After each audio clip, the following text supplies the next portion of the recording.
नमस्कार मित्रांनो, स्वागत आहे तुमचं आपल्या तुषार व्लॉग स्टार या यूट्यूब चॅनलमध्ये। तर मित्रांनो, आज मी तुम्हाला जगदीश पाटील दादांच्याबद्दल माहिती सांगणार आहे। ते गायक झाले कसे काय, त्यांचा गाव, जन्म, शिक्षण हे सर्व तुम्हाला या व्हिडिओमध्ये मी सांगणार आहे। तर हा व्हिडिओ खूप मस्त होणार आहे।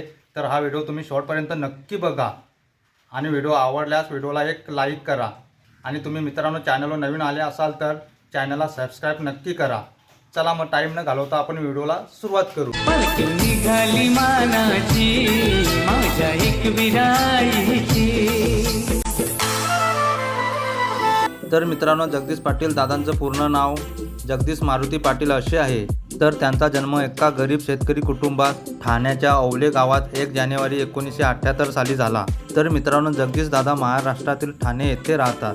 त्यांच्या शिक्षणाबद्दल बोलायचं झालं तर 1ली ते 4थी ठाणे महानगरपालिका, 5वी ते 6वी आदर्श विद्या मंदिर कासा वडोले येथे झालं। 5 भाऊ 5 बहीण असा मोठा कुटुंब त्यांचा मार्गदर्शनाने जगदीश पाटील यांनी स्थानिक शाळेत आपलं 10वी पर्यंत शिक्षण पूर्ण केले आहे।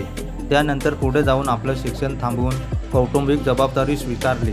जगदीश पाटील यांनी एका ऑर्केस्ट्रामध्ये रेतीवाला नवरा पाहिजे हे रिमिक्स गाणं सादर केलं। हे गाणं खूप प्रसिद्ध झालं, म्हणजे आताच्या भाषेत ते व्हायरल झालं। त्या 2000च्या दशकामध्ये रिमिक्स गाण्याचा ट्रेंड इथूनच सुरू झाला होता। त्या गाण्याची त्यांची पहिली कॅसेट बनली आणि ती भरपूर चालली। इथूनच जगदीश पाटील यांना गावोगावी व त्यांच्या ठाणा बँडला लोक ओळखू लागले। स्वप्नाच्या शोधात जगदीश पाटील यांनी स्वतःला वाहून घेतले होते। सुरुवातीचे दिवस त्यांचे खूप कठीण होते, पण त्यांनी कधी हार मानली नाही। त्यांच्या आवाजाला ओळख देण्यासाठी त्यांनी अनेक छोटे मोठे कार्यक्रम जमेल तसे केले। ठाणे जिल्ह्यातील चुचंद्र गावातील प्रशांत केने यांनी त्यांच्या मुलीच्या लग्नात जगदीश पाटील यांच्या ठाणा बँडला आमंत्रण केला होता। जगदीश पाटील यांनी त्या कार्यक्रमात आपल्या गायनाने उपस्थित यांना मंत्रमुग्ध केले।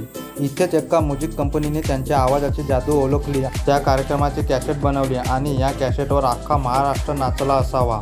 ती कॅसेट म्हणजे कुणाल म्युझिकची रसिकाच्या लग्नात, हेच त्यांचं पहिलं मोठे यश होते। हे गीत त्यांचं लोकप्रिय आहे।